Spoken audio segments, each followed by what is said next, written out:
Donc, le conférencier de ce soir, c'est le Dr Philippe Wash, qui est urologue à l'hôpital du Haut-Richelieu, qui a fait ses études à Montréal et qui présentement partage son temps entre la clinique et l'éducation médicale continue. J'ai marqué homéopathie à partir de ce soir avec les pharmaciens également, sur divers sujets qui touchent l'urologie. Donc, voilà, sans plus tarder, je lui cède la parole. Comme habituellement, on va fermer nos cellulaires et puis on va reposer des questions pour les gens qui regardent la conférence en rediffusion. Donc, voilà, bonne conférence.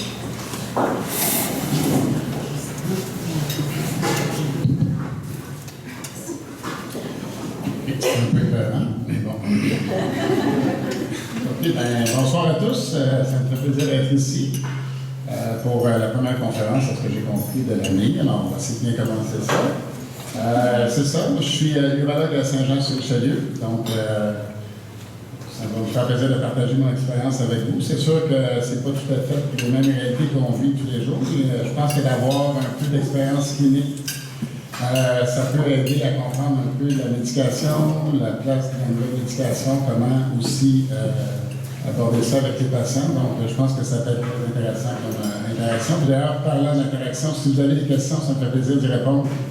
Juste si vous avez le goût, gênez-vous pas, ça me fait plaisir. C'est ça, c'est pas la première fois que je fais des conférences, donc j'ai eu des honoraires comme consultant, comme présentateur pour plusieurs compagnies, comme vous pouvez le voir.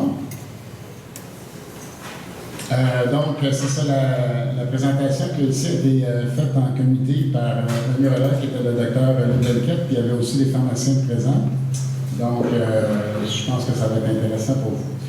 Le but de la soirée, donc, c'est d'apprendre un peu à communiquer avec les patients qui souffrent de vessie hyperactive, bien connaître la maladie, en même temps recommander des options thérapeutiques, parce qu'ils sont, comme vous allez voir, très variés. Et puis, finalement, malheureusement, il n'y a rien de parfait, il y a des effets secondaires qui peuvent survenir dans les traitements, puis essayer de pouvoir déterminer c'est lesquels, comment on peut améliorer l'adhésion au traitement, parce que c'est probablement un des problèmes majeurs de la vessie hyperactive, c'est justement l'adhésion au traitement qui souvent va faire défaut avec le temps. Donc, comme petit cas clinique, pour commencer, vous avez Anna qui est une de vos clientes régulières, puis vous remarquez qu'elle achète des protèges dessous pour la continence. Comment aborder cette difficile question? En fait, ça, c'est une des questions qui m'ont été posées par Mme Morel, parce que j'ai reçu, en fait, un peu les questions que vous vouliez qu'on discute ce soir. Bon, moi, c'est sûr que comme urologue, en général, quand ils arrivent dans mon bureau, ils ont la consultation pour l'incontinence. C'est relativement facile d'aborder le sujet. Maintenant, c'est sûr que à votre place, ça demeure très délicat parce que c'est un sujet qui est malheureusement tabou. Et c'est un sujet aussi qui va souvent dans la tête de bien des gens faire partie du vieillissement normal. Donc, à un moment donné, je suis rendu à l'âge, puis j'ai de la misère avec mes vessies, puis ça fait partie de la normalité. Alors que je pense que ça ne devrait pas être le cas. Donc, naturellement, comment on fait pour aborder ça? Il faut y aller avec beaucoup de tact. C'est bien sûr, il n'y a pas de réponse parfaite. Mais je pense qu'en gros, le message qu'il faut lancer, c'est que oui, c'est fréquent, mais ce n'est pas nécessairement une entité qu'on doit accepter.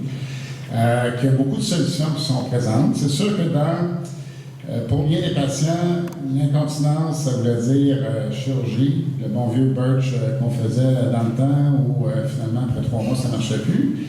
Fait qu'ils ont beaucoup de souvenirs de la grand-mère, d'attendre que c'est fait faire l'opération, que ça ne fonctionnait pas. Premièrement, les chirurgies ont changé, mais deuxièmement, il y a beaucoup de traitements pharmacologiques, comme vous le savez très bien, qui existent et qui fonctionnent aussi très bien. Donc, je pense que c'est de leur dire, premièrement, qu'ils ne sont pas seuls, qu'il y a des solutions et qui ne sont pas nécessairement chirurgicales. Donc, juste pour je pense que c'est un petit peu la façon dont j'aborderai le problème. Est-ce que la vessie hyperactive, c'est fréquent? En fait, oui, c'est très fréquent. La prévalence est estimée de 12 à 18 %. Donc, c'est vraiment de la population canadienne. Et souvent, c'est pas reconnu pour toutes les raisons que je viens de dire. C'est pas traité non plus. Les gens vont être gênés, vont considérer encore une fois que ça fait partie de la normalité. Et ça va entraver énormément la qualité de vie des patients. Moi, j'ai énormément de patients qui, finalement, une fois dans le bureau, vont me dire qu'ils ne sortent plus, qu'ils ne vont plus au cinéma, qu'ils ne visitent plus, qu'ils ne vont plus à Montréal parce qu'ils ne sont pas capables de traverser le Pont-Champlain, parce qu'on sait que c'est jamais bloqué. Mais imaginez-vous s'il faut aller au rideau 15 minutes, je veux dire, à un moment donné, la solution, c'est de rester chez vous ou encore d'avoir la bouteille de 2 litres de Pepsi entre les deux sièges, puis de faire ça dedans, parce que vraiment, c'est quelque chose que j'entends très souvent. Donc, les gens vont orienter leur vie, vont savoir exactement dans la ville où sont les toilettes, au centre d'achat sont où, tel magasin il y en a. Ça devient complètement obsédant pour bien les patients, puis il y a beaucoup de gens qui vont s'empêcher de faire plein d'activités. Et je pense que vous pouvez, vous, par votre proximité avec les patients, puis aussi, justement, un peu comme la patiente Anna ici, voir que les gens vont acheter des produits hygiéniques, puis ça peut vous permettre d'aborder les questions. Alors, qu'est-ce que c'est la vessie hyperactive? En fait, c'est assez simple, c'est 4 symptômes. Mais il y en a un qui est plus important que les autres, c'est l'urgence. Donc, l'urgence, c'est défini comme l'envie d'uriner soudaine et qui est difficile à ignorer. En fait, c'est une envie extrêmement pressante. C'est ça, je dirais, le symptôme cardinal de la vessie hyperactive. C'est quelquefois accompagné d'incontinence, mais pas toujours. Okay? Donc, c'est la personne qui va perdre avant d'arriver à la toilette parce que l'émission va débuter avant. Et va être accompagnée souvent de fréquences qui est définie par 8 fois et plus par jour. Et ça, c'est un peu arbitraire. Je veux dire, il n'y a aucune maladie à uriner 10 fois, mais c'est juste pour fin d'étude. Et la miturie, en fait, c'est se réveiller au moins 2 fois la nuit. Encore là, ça, c'est très variable. Il y a des gens qui vont uriner 5 fois la nuit, puis c'est pas grave. Puis il y en a d'autres que c'est une fois, c'est l'enfer, parce qu'après ça, ils se rendorment pas. Donc ça, c'est très variable d'une personne à l'autre. Mais si on parle de description, en fait, de la maladie, c'est ça ici. Mais le plus important, c'est définitivement l'urgence du lieu. Comment ça se produit? Un cycle mixtionnel normal, bien naturellement, la vessie est vide, elle se remplit tranquillement, puis à peu près à 150 ml, on va avoir un premier message qu'on appelle la première sensation qui dit au cerveau « Oups, je commence à avoir envie ». La plupart du temps, comme vous, présentement, si on entend, vous vous dites « Je vais y aller tantôt », fait que finalement, on est capable de réprimer cette envie-là, puis on va y retourner quand la vessie va être pleine autour de 400 ml. Ça, c'est normalement ce qui va se passer. Par contre, les gens qui ont la chance d'avoir la vessie hyperactive, en fait, c'est que ce fine-tuning-là va moins bien fonctionner, ce qui fait que l'envie va se présenter d'une manière tellement urgente que, hop, vous allez vous lever et vous allez y aller parce que c'est vraiment trop, vous ne pouvez pas attendre. Puis, occasionnellement, il va y avoir, la contraction va être forte au point où il va y avoir le sphincter qui ne sera pas capable de compenser, puis il va y avoir une fuite qui va arriver. Donc, comme je disais, ça a des effets marqués sur la qualité de vie, au niveau social, le travail, conséquences psychologiques, l'isolement. On peut aussi penser juste au niveau sexuel, comment ça peut être difficile, parce que souvent, dans les rapports sexuels, les gens peuvent avoir des contractions non limitées qu'on appelle, donc une envie soudaine qu'ils ne peuvent pas réprimer. Donc, ça va limiter beaucoup les gens de ce côté-là. Puis, il y a des études qui ont démontré d'une manière assez claire que finalement, la qualité de vie de quelqu'un qui a une vessie hyperactive significative faut être aussi affecté que quelqu'un qui a le diabète. C'est quand même pas rien. Par contre, c'est très peu souvent traité. Si vous avez les tableaux selon les âges, OK, donc 45-54, 55-64 et aussi 65 ans, mais la constante dans tout ça, c'est que les ventes d'ampleur, en fait, c'est des vessies hyperactives qui sont non traitées. Vous voyez que c'est la majorité. En bleu, c'est l'homme, en rouge, c'est la femme. Ce qui m'amène à vous dire justement que, oh oui, la vessie hyperactive n'est pas une maladie de femme. Okay? Parce que ça aussi, c'est une conception que les gens ont, c'est que la vessie hyperactive, c'est la femme, et l'homme, lui, c'est l'HBP ou le prostatisme. D'ailleurs, le prostatisme est un terme qui n'existe plus parce que maintenant, on appelle ça les symptômes du bas appareil urinaire, les SBAU. Parce qu'avant, le prostatisme, en fait, une femme peut avoir des symptômes de prostate. Donc, on s'est rendu compte que la femme n'avait pas de prostate, donc ça a changé. Et puis, voilà. Donc, on voit aussi qu'avec les années, ça va augmenter la prévalence. Mais ce qui est intéressant là-dedans, c'est de voir que ça existe aussi chez les patients ou patientes plus jeunes. Moi, cette semaine, j'ai fait, à mon bureau, j'ai eu 2 patientes autour de 25 ans qui avaient clairement une vessie hyperactive. Donc, ce n'est pas une rareté, c'est quelque chose qui existe. Et ça peut avoir les mêmes conséquences à 25 ans qu'à 65 ans. Donc, ça mérite la même attention et souvent le même traitement. Mais naturellement, plus on avance en âge, et plus ça va être fréquent. Avec une prévalence autour de 30-35% rendu à 75 ans. Bon, maintenant, Anna vous dit qu'elle éprouve des difficultés urinaires depuis plusieurs années. Elle décrit finalement une vessie hyperactive. Et justement, elle commence à éviter un peu de sortir de chez elle parce qu'elle a peur des accidents, avec raison. Alors, qu'est-ce que vous pouvez faire comme pharmacien pour essayer d'aider cette patiente-là? C'est sûr que d'y parler, ça va vous aider, ça peut mettre les choses un peu en perspective, mais il existe des petits questionnaires, des outils de dépistage comme celui-ci, qui, en passant, si vous êtes intéressé à l'avoir, Nathalie Gros, la représentante ici de l'excellence, fera un plaisir de vous en faire parvenir, mais en fait, le point, c'est que ça vous permet d'objectiver ça. Ça peut faire réaliser à la patiente aussi que c'est son problème. Dans le fond, en écrivant, on se rend compte que, oh, finalement, c'est vrai que j'ai clairement un embarras de ce côté-là. Et puis, ça peut vous permettre d'aider la patiente à s'orienter en appelant son médecin ou peu importe le moyen qu'elle choisit. Nous, comme médecins, qu'est-ce qu'on fait, en fait, pour dépister la vessie hyperactive? Ben, c'est assez. C'est le questionnaire et l'examen physique, le gros du travail. Comme investigation, on a l'analyse d'urine qui est le seul examen nécessaire, c'est pas plus que ça. Puis le calendrier d'émission qui va aussi être utilisé des fois. C'est sûr que ça peut être intéressant de l'utiliser avant et après le traitement pour être capable d'avoir une réponse objective. Mais c'est sûr que dans la vie de tous les jours, c'est pas toujours évident de faire ça, surtout qu'expliquer un calendrier mictionnel, c'est toute une aventure, je peux vous dire ça. Mais sinon, pour départager, en fait, la polyurie nocturne de la vessie hyperactive, ça peut être beaucoup aussi. Parce que, naturellement, la micturie, c'est pas seulement urologique. Il y a 60% des causes, en fait, qui sont non urologiques. Donc, il faut essayer de trouver, est-ce que c'est une production d'urine qui est accrue, l'apnée du sommeil, édamagodèle, il y a plein de pathologies qui peuvent amener ce problème-là. Et le calendrier d'émission va nous, en calculant la quantité d'urine produite le lieu, va nous aider de ce côté-là. Le diagnostic différentiel, je comprends bien que vous n'êtes pas clinicien, puis on ne va pas s'étendre là-dessus, mais je pense que ça prend quand même un minimum pour être capable d'un peu discerner quelle médication peut être appropriée. En fait, ce qui est le plus courant, c'est pas le site interstitiel, parce que ça reste quand même une entité qui est assez rare, mais dont la caractéristique principale est la douleur. Une vessie hyperactive, ça fait pas mal. Ça, vous pouvez vous dire ça en partant. Donc, si le patient ou la patiente vous parle de douleur, en partant, vous pouvez vous dire que ce n'est pas une vessie hyperactive. Excusez, c'est ça, c'est pas une vessie hyperactive. Alors que ces deux entités-là, le site interstitiel ou l'infection des voies urinaires, vont avoir comme caractéristique la douleur. L'infection urinaire, c'est beaucoup plus subi. Le site interstitiel, c'est une maladie qui est chronique et de toute façon plutôt rare. Vous, ce que vous voyez souvent, c'est clairement l'infection urinaire, ça j'en suis persuadé. L'hypertrophie de la prostate chez l'homme et naturellement l'incontinence urinaire d'effort. Faire la différence entre la vessie hyperactive et l'incontinence urinaire d'effort, c'est pas toujours évident.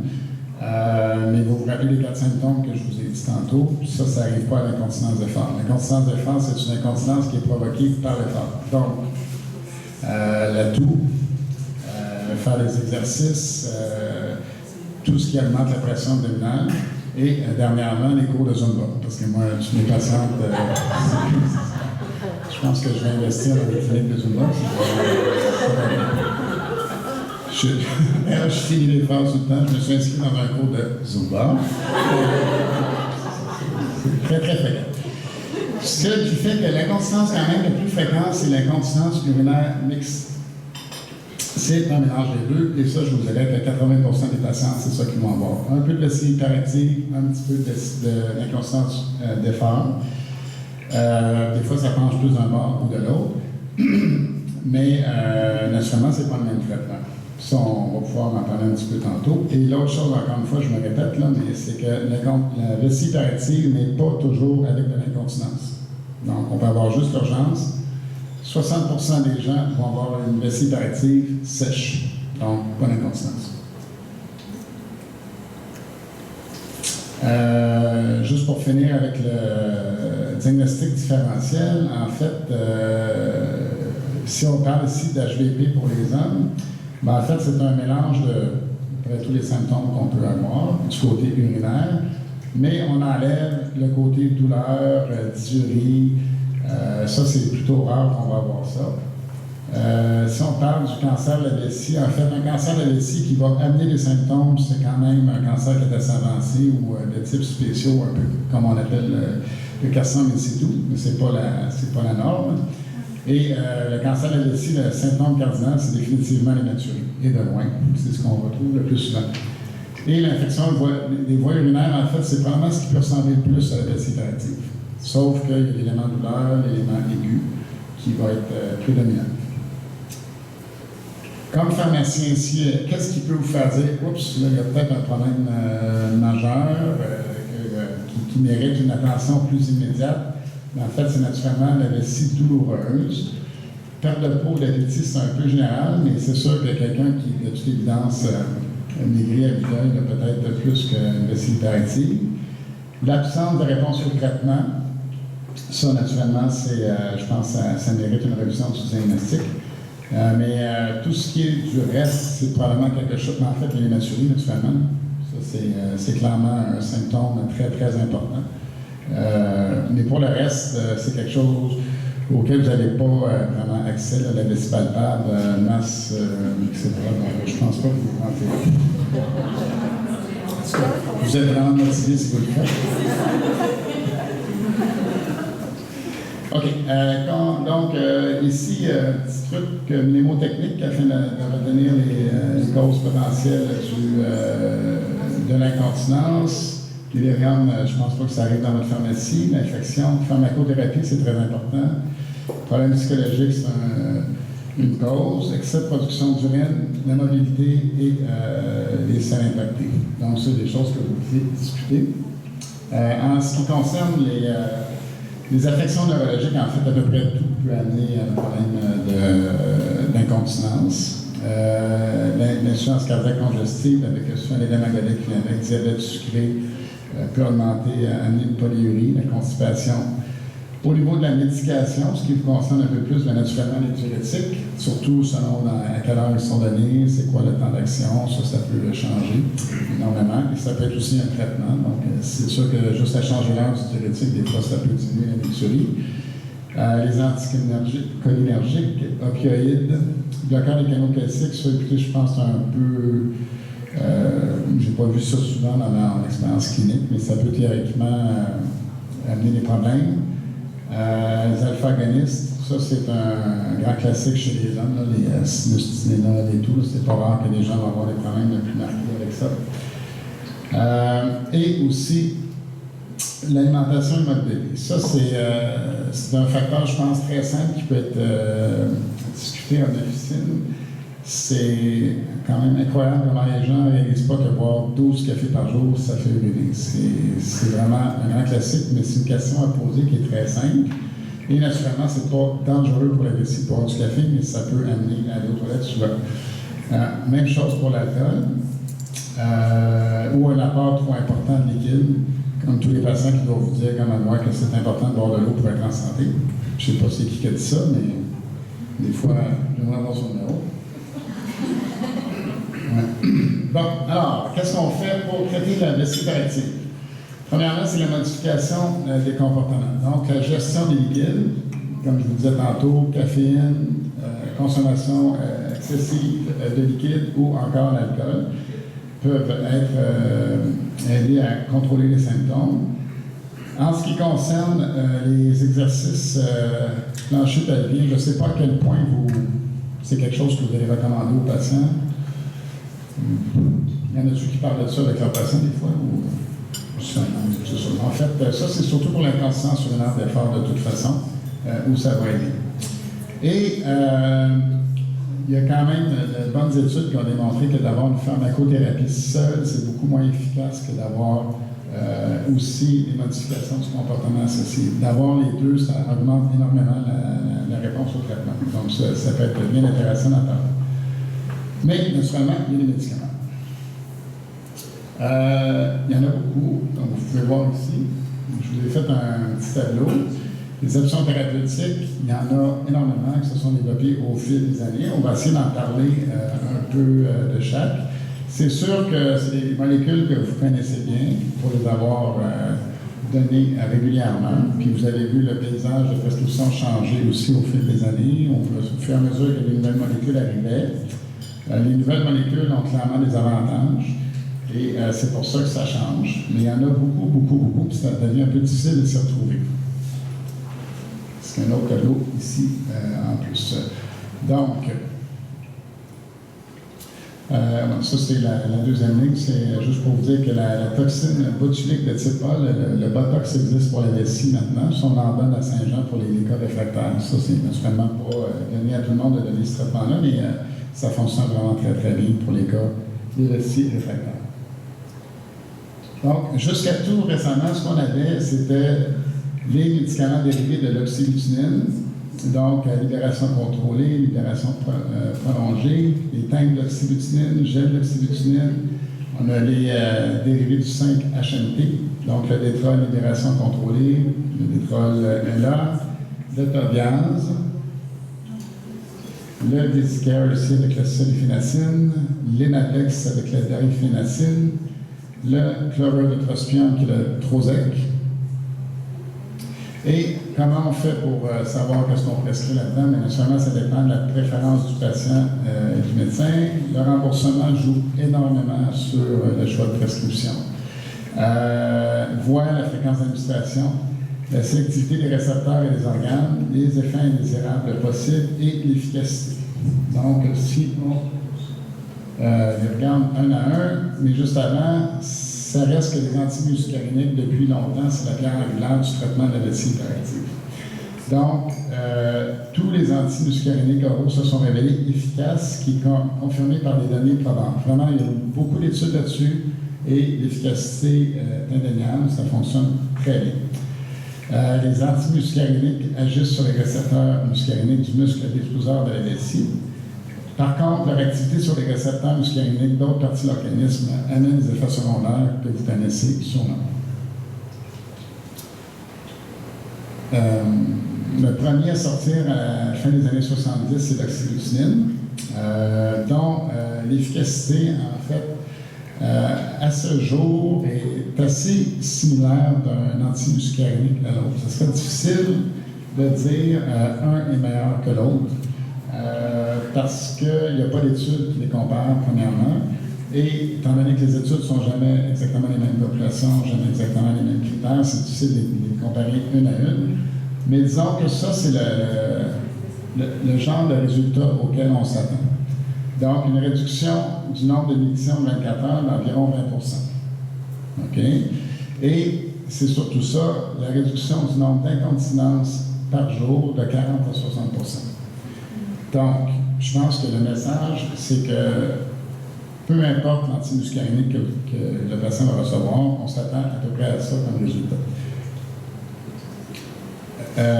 Mais le message aussi de cette slide-là, c'est que moi, je ne vois pas de 100% ici, OK? Puis ça n'existe pas. Ce qui fait que c'est comme un traitement, c'est un peu comme une chirurgie. C'est bien important, je pense, quand on parle au patient, qu'il y ait des attentes réalistes. Il ne faut pas que le patient pense qu'il va prendre la pilule, c'est fini, il ne portera plus de couche de sa vie, il n'y aura plus jamais d'accident. Ce n'est pas nécessairement le cas. Et juste ça, ça peut améliorer énormément la confiance au traitement, de savoir que, bon, à quoi je m'attends? Je m'attends donc à une réduction significative, mais ça ne sera pas nécessairement parfait. C'est sûr que si la personne pense que ça va être parfait, puis ça ne l'est pas, elle risque d'arrêter le traitement. Mais quand même, il faut considérer que de diminuer les incontinences de 40 à 60 %, imaginez-vous, dans une journée, c'est quand même pas rien. Hein.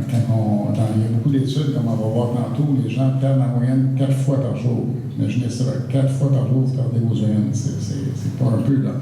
Et si ça tombe à 1 fois, 2 fois par jour, c'est énorme comme résultat quand même. Donc, c'est très intéressant, pareil. Naturellement, l'oxybutyline, la libération immédiate, son effet secondaire, je vous apprends rien, c'est la sécheresse buccale jusqu'à dans 2 tiers des patients. Puis moi, dans mon expérience clinique, je dirais 89-90e des patients, on le sait tous, c'est très, très, très fréquent, ce qui rend l'utilisation de la molécule difficile. Dans les années qui ont suivi, les années 90, 2001, 2002, il y a le détrol qui est apparu, l'oxybutyline à libération prolongée, puis l'oxybutyline en timbre. Ça, c'est le dystrophin XL, en fait, puis ici, c'est l'oxystrol. La tolteradine a été étudiée maintes fois, c'est une excellente molécule, mais comme on va voir tantôt, le détrol a maintenant un petit frère qui l'a dépassé, je pense, sur toutes sortes d'aspects, donc a moins sa place, je pense, dans le tableau de prescription de 2015. En ce qui concerne le dystrophin XL, c'est un médicament qui est efficace, un peu comme on a pu voir avec l'oxybutyline à libération immédiate, mais le problème, c'est que le taux de sécheresse buccale est énorme, il frôle les 60 %. L'autre chose, c'est qu'au niveau cognitif, il y a quand même des études qui ont démontré que ça peut avoir un effet, ce qui fait que c'est pas un choix thérapeutique excellent. Et l'autre chose, au niveau pratique, c'est que les comprimés de 10 et de 5 sont vendus séparément, ça fait que le coût va augmenter sensiblement pour les patients. L'oxystrol, il y a moins d'effets secondaires au niveau de la sécheresse buccale, clairement, moins de constipation, mais le problème majeur de la patch d'oxystrol, en fait, c'est la colle qui tient la patch en place et qui amène une réaction cutanée très, très fréquente. Ce qui fait que c'est limité beaucoup l'utilisation qu'on peut en faire. C'est sûr qu'on pouvait mettre une petite pote de flavant sur la peau avant de mettre la patch d'oxystrol, mais avec les autres options qu'on a maintenant, je pense que c'est, en tout cas moi personnellement, je parle à mon nom, c'est un produit que j'utilise beaucoup pour ces raisons-là.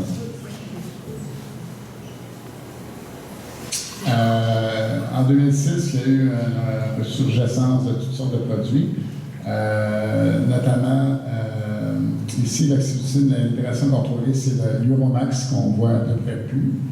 Le Trospium, il y a le Trozec, le Vidicare et l'Inadex. Le trospium, c'est une grosse molécule qui ne traverse pas la barrière hémato-encéphalique, donc il peut avoir un avantage chez les personnes âgées pour cette raison-là. Il y a des avantages de la molécule, c'est que ça va se prendre 2 fois par jour sur l'estomac vide, ce qui limite un peu son utilisation, mais ça donne de très bons résultats. Le Vidicare, c'est un médicament qui a 2 doses de 5 et 10, comme vous le savez, qui a été très bien étudié, on le sait, très sécuritaire, très efficace, qui a un avantage potentiel au niveau de la bouche sèche. C'est un médicament qu'on utilise encore très souvent. La darifinacine et l'Alex, en fait, c'est pas un mauvais médicament du tout. Elle ne traverse pas la barrière hémato-encéphalique ou à peu près pas non plus, donc il y a un avantage de ce côté-là. Par contre, il n'est pas remboursé par le gouvernement, puis ça en fait, ça fait que pratico-pratique, là, il est à peu près plus prescrit, tout ce que je cherche. Je ne sais pas si vous en prescrivez, si vous en recevez des prescriptions des Nablex. Ça ne va pas arriver souvent, mais c'est ça. Voilà. En ce qui concerne les effets secondaires, encore une fois, vous les connaissez, mais juste pour dire que la sécheresse buccale, c'est l'effet majeur. Et celui qui se démarque, c'est le Vidicare 5 du lot. Le 5 mg, c'est la dose la plus faible. On peut le monter à 10. C'est sûr qu'en montant à 10, la sécheresse buccale va augmenter. Sinon, il y a des problèmes de constipation qui peuvent être importants. Sécheresse oculaire, dyspeptie, étourdissement. Donc, c'est un effet de classe, en fait, là, pour tous ces médicaments-là. Les effets secondaires viennent naturellement de la présence de récepteurs muscariniques ailleurs dans le corps, donc au niveau des risques des corps ciliaires, glandes salivaires, cœur, estomac, côlon et la vessie. C'est de là que ça vient tous ces effets secondaires. L'observance du traitement, en fait, c'est ça, comme je vous disais tantôt, le problème majeur. Après la première ordonnance, il y a seulement 60%, il y a 60% des gens qui vont cesser le traitement, puis après 3 mois, 80%. Donc, c'est pas un peu, c'est énorme. Ici, c'est une étude du taux de persistance sur 12 mois des antimuscariniques. Et on peut voir que ça diminue. Là. Il y a moins de 35% des patients qui suivent encore le traitement par antimuscarinique. C'est assez, bien qu'ici, ça soit le vésicare qui se démarque, on voit quand même que la courbe est assez similaire pour tous les produits. Là. Pourquoi les gens abandonnent? En fait, 46% des produits ne fonctionnaient pas comme prévu. C'est un peu là où je vous parlais tantôt des attentes réalistes. Si vous êtes au patient, vous prenez ça, puis c'est réglé, ouf, déception à venir. Je ne pense pas que ça va fonctionner. Il faut vraiment essayer de discuter ce point-là. Je pense que c'est essentiel. Quand ça ne fonctionne pas, les gens vont cesser, ils vont changer de médicament, ce qui est une bonne option aussi. Il y a des gens qui vont finalement réaliser qu'ils boivent beaucoup de café ou peu importe, qui vont soit accepter leur problème, soit le gérer différemment pour finalement être bien dans leur peau. Et il y a des effets secondaires, naturellement, qui sont significatifs. Finalement, en 2012, il y a des nouvelles molécules qui sont arrivées, l'oxybutynin en gel et la phésothérodine, qui ont essayé de pallier un petit peu ce genre de problème-là. Mais ça reste que c'était quand même toujours des médicaments de type antimuscarinique. L'oxybutynin en gel, le Gelnic, qui est une très bonne option. En fait, par rapport à l'oxystrol, l'avantage, c'est que le médicament crée à peu près pas de réaction cutanée. Donc, le prurit, c'est 2,2 %, la dermatite, 1,8 %, ce qui est relativement similaire au placebo. C'était le désavantage majeur de l'oxystrol. Et au niveau du résultat, là, ça se compare favorablement aux autres médicaments oraux. Donc, diminution de 3 périodes d'incontinence par 24 heures. Et le nombre moyen d'épisodes de polyurie aussi diminue. Le problème de la médication, c'est plus un côté pratique. Prendre une pilule le matin versus se prendre un gel tous les jours, ça reste quand même plus complexe. Et l'autre problème majeur, encore une fois, toujours le même, c'est le remboursement. Ce qui fait que, comme vous avez vu la prévalence tantôt, c'est souvent au-dessus de 60 ans que les gens vont commencer à en parler. C'est là où c'est le plus prévalent. C'est là où les gens ne travaillent plus, perdent leur assurance, puis là, finalement, ils ne vont pas pouvoir se payer le produit, bien que ce soit quand même une excellente option. La phésothérodine, en fait, c'est le petit frère du détrol.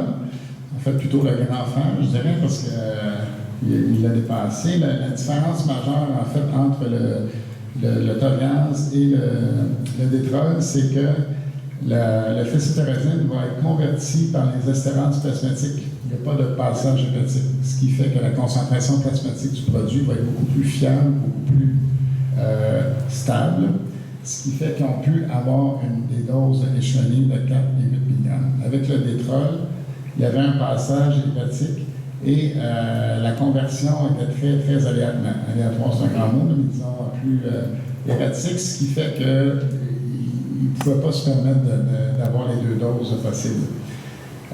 Donc, c'est l'avantage du Toviaz. Puis, l'autre chose qui est bien intéressante, c'est qu'étant donné que Toviaz et Détrol, c'est Pfizer les deux, ils ont pu se comparer un à l'autre. C'est une chose qui n'arrive jamais dans les médicaments de vessie hyperactive. Et en fait, ils ont démontré que le Toviaz 8 était cliniquement et statistiquement supérieur au Détrol 4. Donc, les données de supériorité, je pense que valables qu'on peut avoir, c'est le Toviaz 8 versus le Détrol 4. Cliniquement, en fait, 70% des gens vont passer du 4 au 8. Ça, c'est ce qui arrive le plus souvent. L'autre avantage du Torians, puis c'est un petit peu là-dessus qu'ils vont établir leur marketing, c'est qu'ils ont fait beaucoup d'études sur les personnes âgées à cause justement des effets au niveau du système nerveux central et tout. Ils ont quand même fait des bonnes études qui ont démontré que c'est un médicament qui était très sécuritaire chez la personne âgée. Ça ne traverse pas la barrière hémato-encéphalique. Donc, ça, c'est très bien. Par contre, ça reste un antimuscarénique. Encore une fois, vous voyez, sans tout reprendre, vous pouvez voir que le taux de sécheresse buccale, si on regarde le 4 mg, c'est 21%, le détrol, c'est 17%, puis on va monter à 34% quand on est rendu au 8 mg. Donc, ça fait beaucoup de monde. Par contre, ils ont fait des études qui ont subdivisé la sécheresse buccale, à savoir que c'est toujours une sécheresse insoutenable ou c'est plutôt léger, puis la plupart du temps, c'est léger à modéré, ce qui fait que les gens peuvent quand même bien tolérer cet effet secondaire-là. Mais il reste quand même qu'il y a beaucoup de constipation, puis ça, surtout chez les populations vieillissantes, ça peut être un problème. Voilà. Mais reste que je pense que c'est un bon produit. Moi, personnellement, du détrol, j'en prescris plus. Ça, je parle pour moi, mais c'est toujours du Torians à cause des avantages que je vous ai démontrés quant au choix entre les deux. Bon. Ça, c'est une méta-analyse, en fait, qui démontrait là, la réduction du nombre de mictions par 24 heures comparé au placebo. Puis, vous voyez que c'est quand même relativement similaire d'un produit à l'autre. Donc,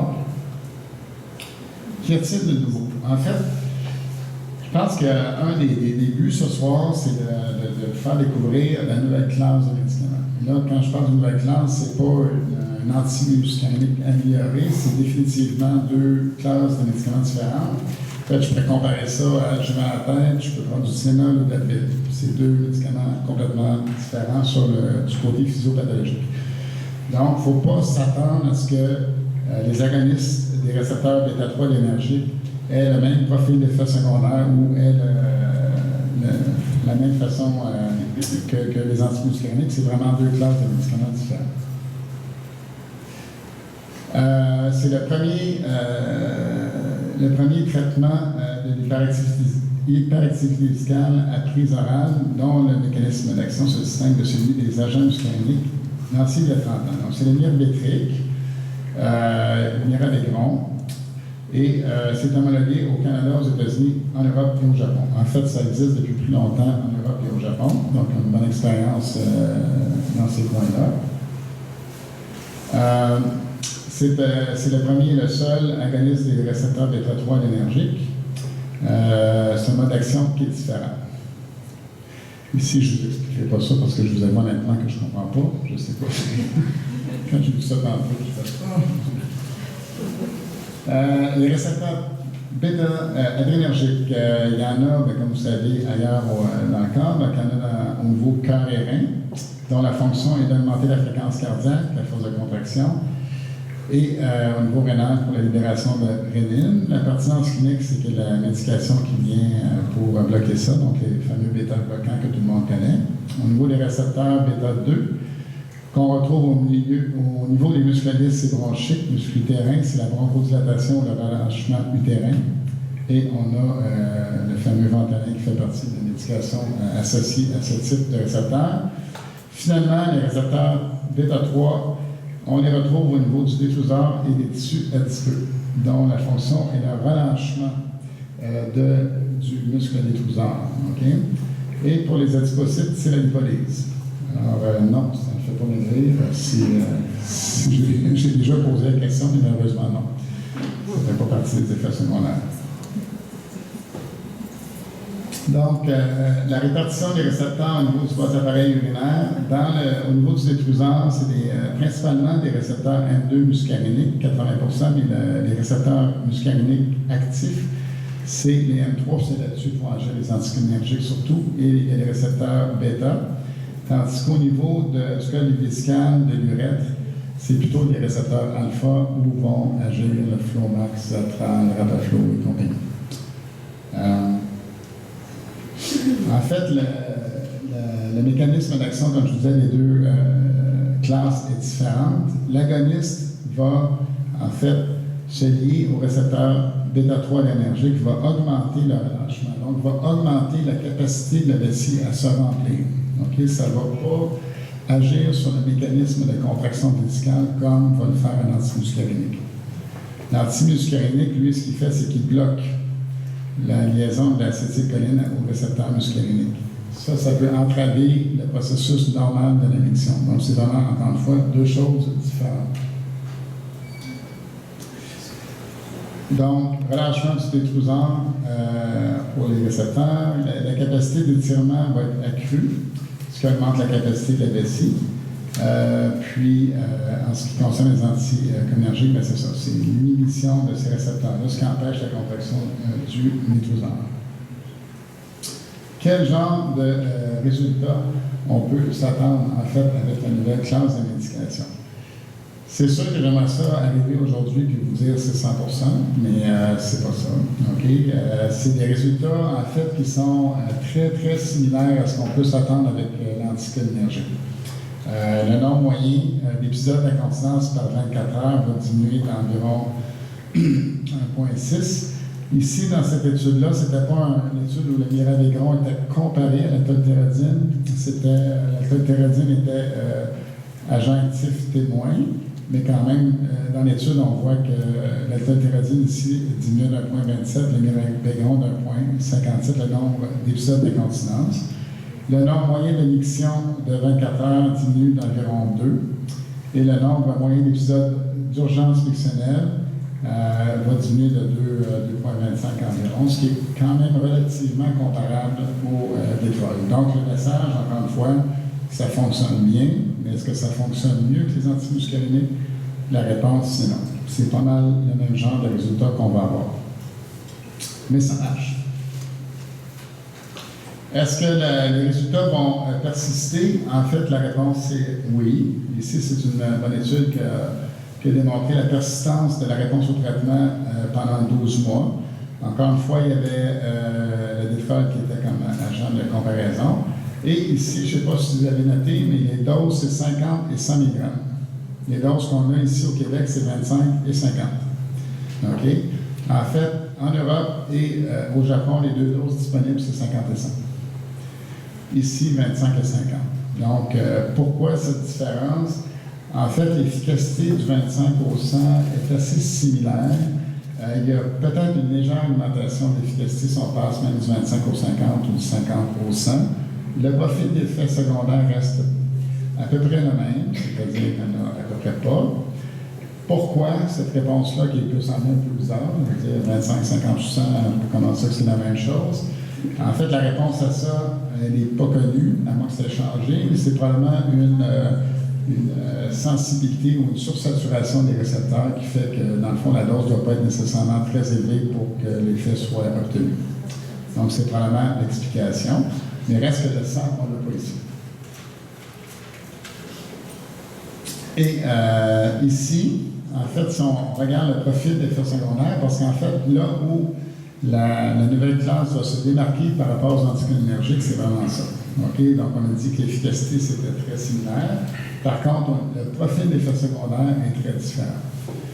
Et c'est l'avantage majeur. Donc, si on compare avec le placebo dans la colonne de gauche, on peut voir que tout effet secondaire confondu, ça se ressemble énormément. La sécheresse buccale, qui est vraiment le talon d'Achille des antimuscaréniques, ben, c'est similaire au placebo. Donc, pratico-pratique, les gens n'ont pas de sécheresse buccale. C'est sûr que les patients vont souvent nous rapporter toutes sortes d'effets qu'on peut trouver des fois un peu ésotériques, mais il reste qu'en général, c'est très similaire. Okay? L'autre chose qui est un problème majeur des antimuscaréniques, c'est la constipation, mais encore une fois, on voit que c'est très similaire avec le placebo. Les effets cardiovasculaires, parce que ça, c'est une crainte, je pense, qui était peut-être présente un peu au début. L'allongement de l'intervalle QT, dans les études, il n'y a eu aucun événement qui est apparu. Par contre, on sait que l'allongement du QT avec le mervétrique peut être aux alentours de 5 millisecondes. 5 millisecondes, c'est vraiment proche du non significatif. Donc, c'est vraiment peu. Le taux de fibrillation auriculaire était très d'importance médicale. Excusez-moi vraiment à cause de la slide, mais c'est similaire que les arythmies aussi. Donc, profil d'effet secondaire avantageux. Ici, c'est pour le 50 mg. Encore une fois, on voit que ça se ressemble. Ici, c'est comparé au témoin actif qui était la tolterodine 4 mg. Et la sécheresse buccale possède un avantage important. C'est sûr que ce qui est un peu différent de cette étude-là, c'est que même le défaut dans l'étude n'avait quand même pas beaucoup de sécheresse buccale si on compare aux autres études. Mais c'est ça que ça a donné dans les études qui étaient vraiment très bien faites par ailleurs. Puis moi, mon expérience clinique, en fait, c'est définitivement que les effets secondaires avec les nerfs électriques, il n'y en a pas. C'est pas compliqué. Les gens tolèrent la médication très très bien. Donc un patient traité son antihypertenseur, on pourrait les yeux fermés, lui. Ouais. En fait, oui, il y a un petit bémol. Le bémol, en fait, on va l'avoir dans quelques secondes. Ben, je peux vous dire tout de suite, de toute façon, c'est que le nerf électrique, en fait, l'augmentation de tension artérielle dans les études, c'était de 4 mm de mercure, tant systélique que systolique, ce qui est non significatif, puis qui n'a pas amené de problème majeur. Par contre, dans une hypertension qui est non contrôlée, donc on parle d'une diastolique au-dessus de 110 ou d'une systolique au-dessus de 180, là, ça n'a pas été étudié dans ces populations-là. Donc, pour l'instant, c'est la contre-indication. Donc, moi, ce que je pose comme question, c'est êtes-vous hypertendu? Si oui, est-ce que la pression est contrôlée? Si la réponse est oui, à ce moment-là, je n'ai pas de problème à prescrire la médication. C'est sûr que la prudence pourrait peut-être nous dire, si vous ne savez pas, faites-le peut-être quelques lectures de tension artérielle pourrait être une bonne chose, mais d'avoir une prescription de nerf électrique chez quelqu'un d'hypertendu, c'est pas un problème. Puis ça, d'ailleurs, quand on a commencé à le prescrire, c'était souvent des appels qu'on avait des pharmacies. Fréquent, les gens nous appelaient, oui, mais le patient est hypertendu. Donc, c'est pas une crainte à avoir. Les arythmies cardiaques, encore une fois, la fréquence dans les études est inférieure chez les patients traités par un amylin et par rapport au défaut. Bon, puis, en fait, je pense que le message clé de cette phrase-là, c'est qu'il ne faut pas s'inquiéter de ça. Les accidents cardiovasculaires, il n'y en avait pas non plus. L'augmentation du pouls était non significatif. On parle de 4 battements par minute.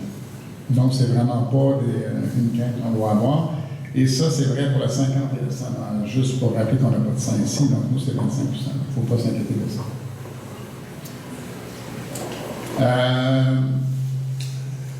Donc, la dose qui est recommandée pour... la dose de départ recommandée, c'est 25 mg. Et la dose, on peut l'augmenter à 50 mg. C'est sûr qu'en l'absence de contre-indication, on pourrait très bien commencer à 50. Si on se sent un petit peu européen dans le... il n'y aurait pas de problème à le faire. Puis c'est sûr que d'un côté pratique, c'est sûr que nous, quand on voit les patients, le temps est quand même limité. On a beaucoup de monde à voir. De donner un médicament, on va voir par 2 semaines, à un autre, parce que souvent, quand ça ne fonctionne pas, on change. Ça pourrait être plus pratique de commencer tout de suite avec le 50, puis il n'y aurait pas vraiment de problème à faire ça. Puis d'ailleurs, il y a beaucoup d'urologues qui le font. Moi, j'avoue que ce qui m'a fait un peu changer, c'est vous. Parce qu'à chaque fois que je prescrivais du 50 d'emblée, souvent j'avais un appel qui disait « Ouais, là, la dose de base, c'est 25. » Puis là, je pense que je vais aller avec 25, puis ça va être plus simple comme ça. Mais ce que je veux dire, c'est que c'est pas une folie d'y aller avec 50 mg, mais c'est pas dangereux de faire ça, pas du tout.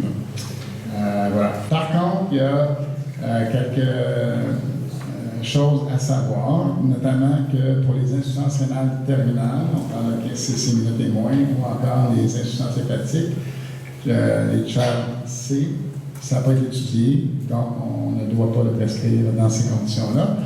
Et chez les patients qui souffrent d'insuffisance rénale, donc en bas de 36 minutes, on ne doit pas dépasser le 25 mg. Et les CHAD B, c'est 25 mg aussi.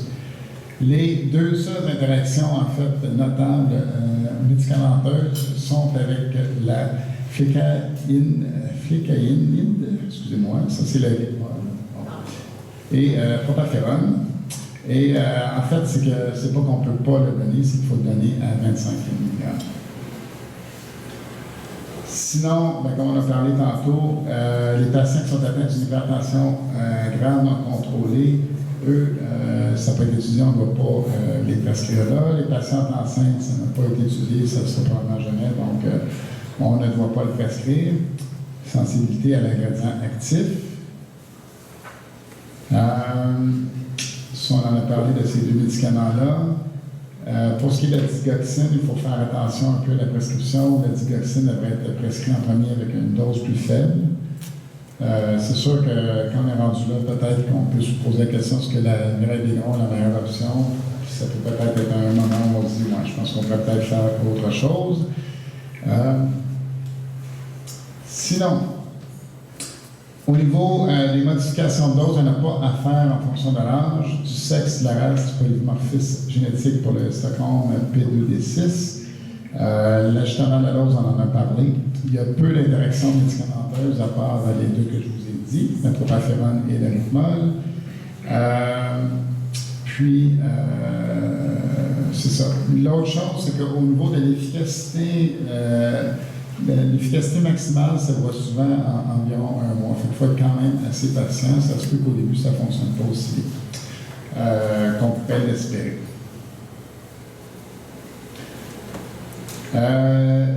C'est ça. Pour résumer, en fait, l'avantage majeur, c'est l'absence d'effets secondaires caractéristiques des antimuscariniques, ce qui va faire qu'on va probablement améliorer l'observance du traitement. Et dans les études cliniques qui ont été faites, il n'y a pas eu d'effet au niveau du système nerveux central de déceler. Donc, ça en fait, je pense, une molécule très attrayante pour les personnes âgées.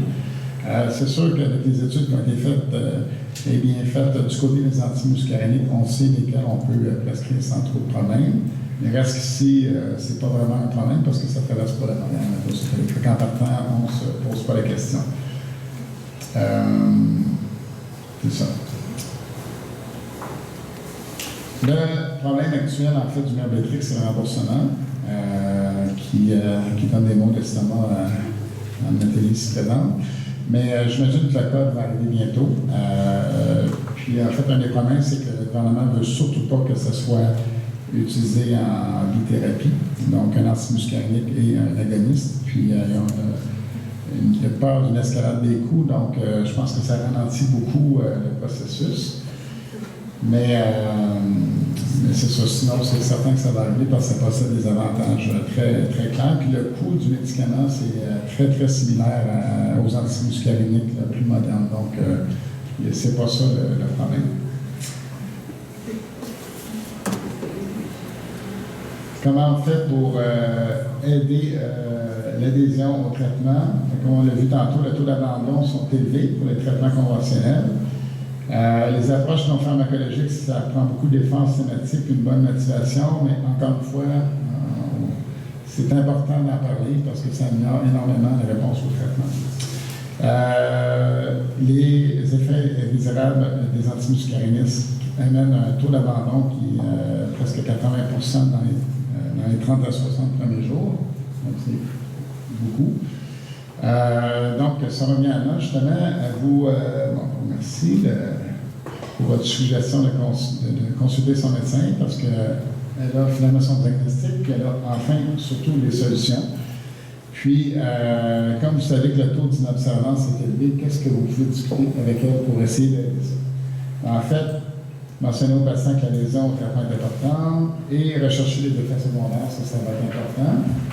Et ceux qui adhèrent pas au traitement, en fait, c'est essayer de leur offrir le soutien qui est approprié. Et c'est ça. Les nouveaux traitements, en fait, c'est un peu ça ici là, qui pourrait peut-être être une solution à suggérer aux patients de dire qu'il y a une nouvelle classe qui existe puis que ça pourrait aider là, au niveau de la bouche sèche et de la constipation. Ça, je pense que ça va définitivement aider énormément. guise un peu de résumé, il faut informer les patients que la vessie hyperactive peut être traitée, mais probablement pas guérie. Ça, c'est l'autre chose qui déçoit souvent les patients. Ils ont un peu tendance à penser qu'ils vont prendre leur molécule et qu'après un traitement d'un mois, ça va guérir, un peu comme une infection urinaire, mais malheureusement, ce n'est pas le cas. Encore une fois, il faut en parler. Réfuter la présomption que la vessie hyperactive fait partie du vieillissement et ne peut pas être traitée, ça, c'est un tabou qui doit absolument être changé. Il n'y a aucun âge, je pense, qui mérite qu'on perde nos urines. Moi, j'ai déjà opéré une patiente de 90 ans pour une chirurgie d'incontinence d'effort et elle était très contente après. Pourquoi on a 90 ans qu'on devrait accepter ça? Moi, je pense qu'il n'y a pas de raison de faire ça. Renforcer le fait que le traitement sera de longue durée et que les soulagements nécessitent une observance constante du traitement naturellement. Si on arrête le traitement, ça va revenir comme avant. Avoir des attentes réalistes, ça revient un peu à ce qu'on disait tantôt. Encourager les patients à modifier leurs habitudes de vie. Communiquer aux besoins avec les autres intervenants de l'équipe soignante. Puis vous, naturellement, étant donné que c'est vous qui donnez les médicaments, les patients vont souvent discuter des effets secondaires et tout. Vous avez un rôle, je pense, très important là-dedans de communication entre le patient et le médecin. Il ne faut pas gêner pour l'utiliser. Donc, le résumé.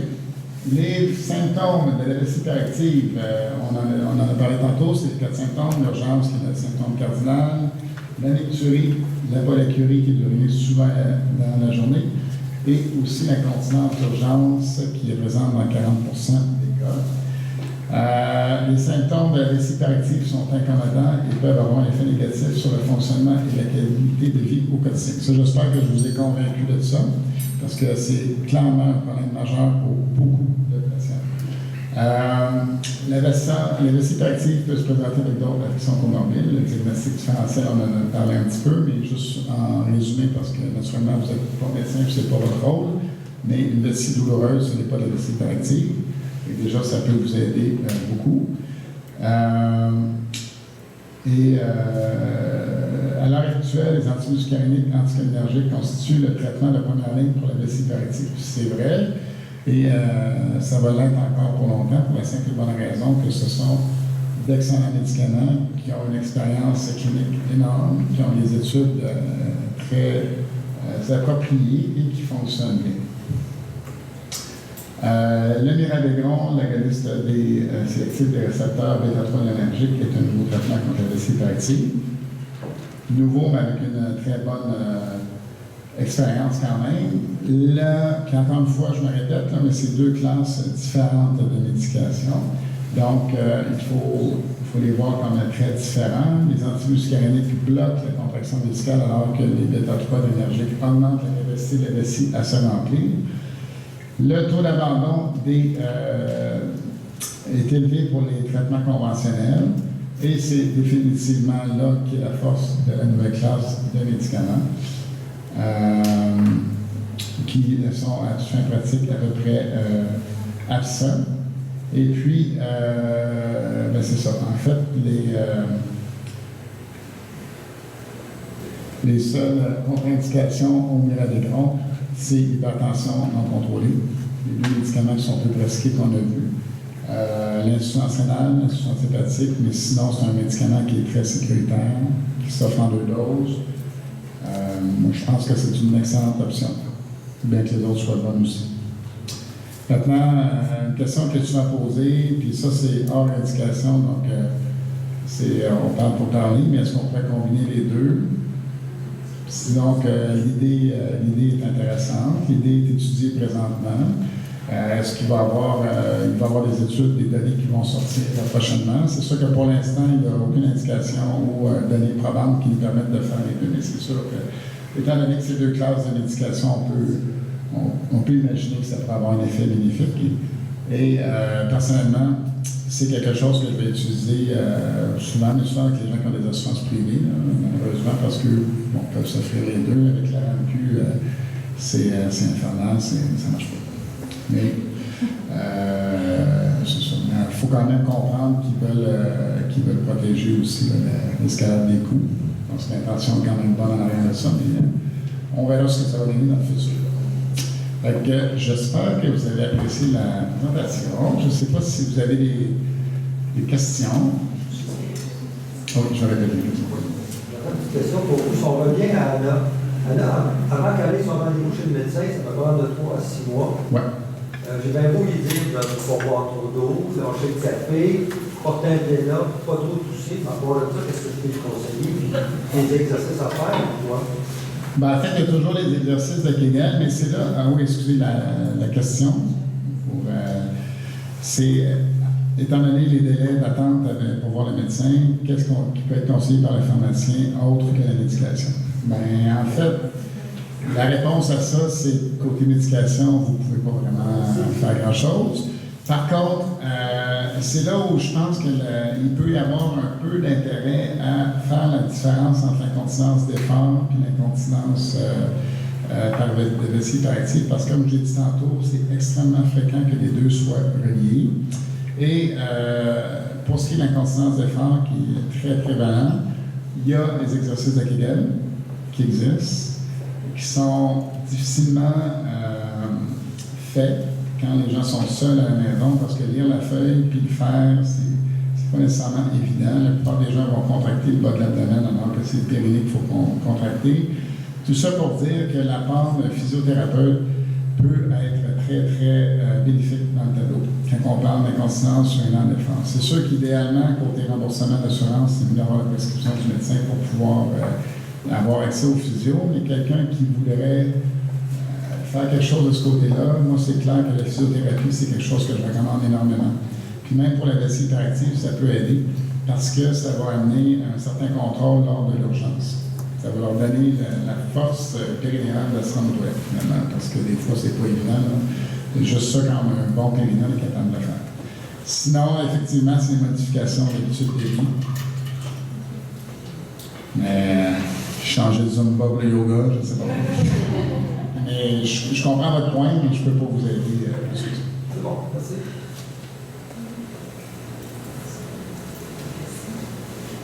Vous parliez de chirurgie, des interventions chirurgicales, c'est quoi ces options-là, c'est les derniers?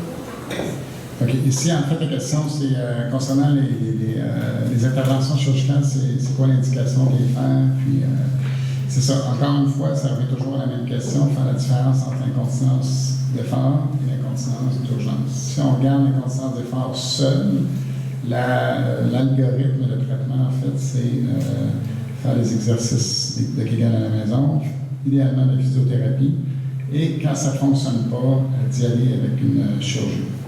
Et c'est pas le dernier recours parce que je vous donne un exemple de quelqu'un qui a beaucoup de vessie hyperactive, beaucoup d'incontinence urinaire d'effort, même s'il est traité avec peu importe la médication qu'on lui donne, l'incontinence d'effort va persister. Donc on peut l'opérer pour régler cette portion-là. Et probablement par mécanisme réflexe, c'est jusqu'à 50% des vessie hyperactives qui vont se régler en même temps. Donc, c'est clairement une option qui est très satisfaisante.